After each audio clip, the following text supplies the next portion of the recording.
Avez-vous déjà entendu parler d'un homme qui vivait dans le désert, portait des vêtements en poil de chameau et mangeait des sauterelles et du miel sauvage? Ce n'est pas le début d'un conte étrange. C'est l'histoire vraie de l'une des figures les plus importantes de l'histoire, Jean-Baptiste. Il était la voix qui criait dans le désert, l'homme choisi pour préparer le chemin du Seigneur. Sa vie était tout sauf ordinaire, un témoignage de foi, de courage et d'un engagement inébranlable envers sa mission divine.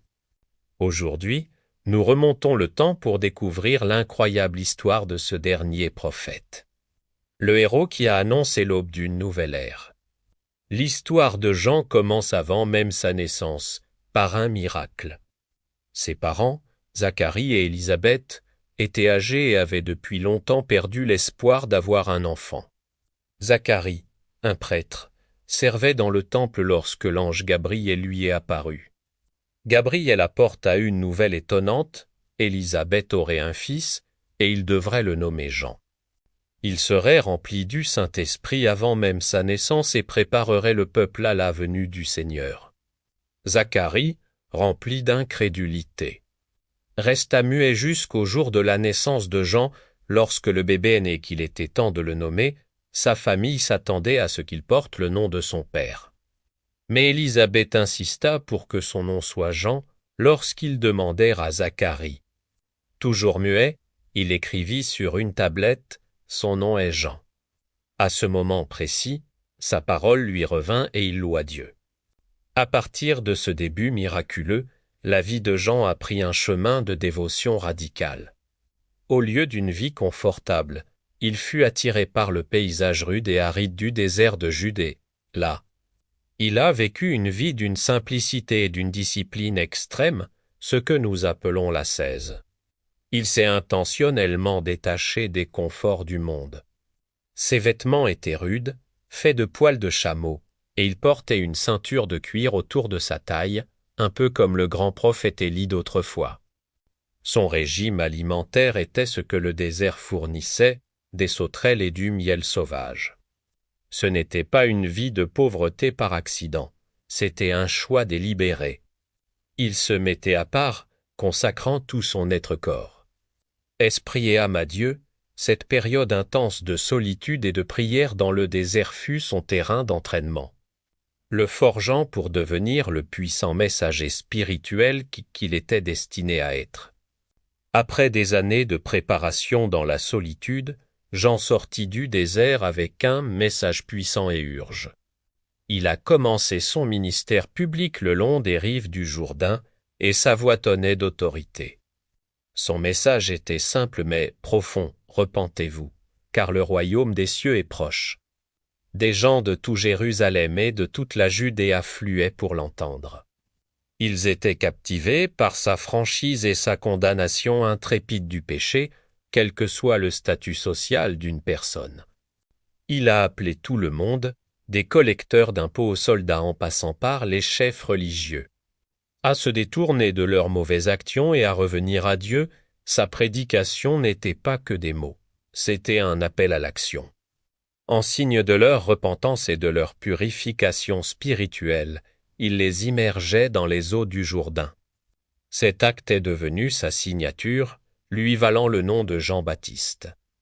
Il était le pont entre les anciennes prophéties et leur accomplissement, le dernier prophète préparant le cœur du peuple pour quelqu'un de bien plus grand que lui. Puis vint le moment vers lequel toute sa vie avait tendu.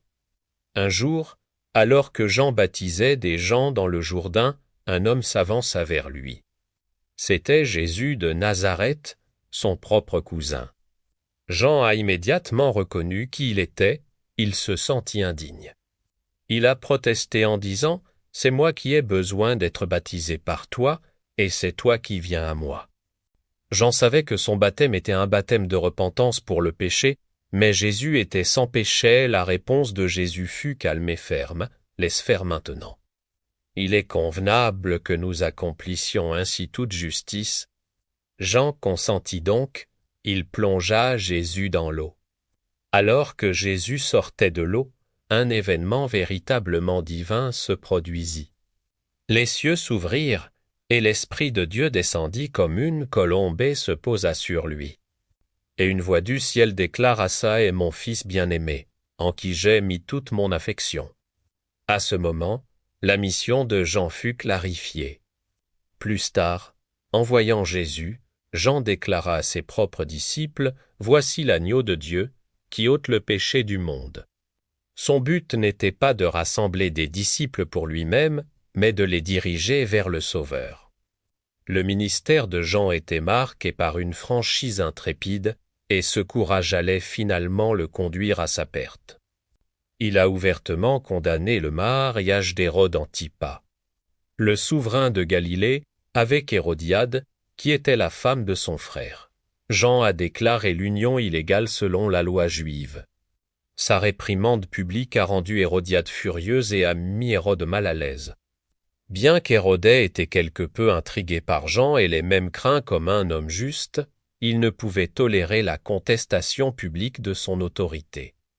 Il a donc fait arrêter Jean et l'a jeté en prison.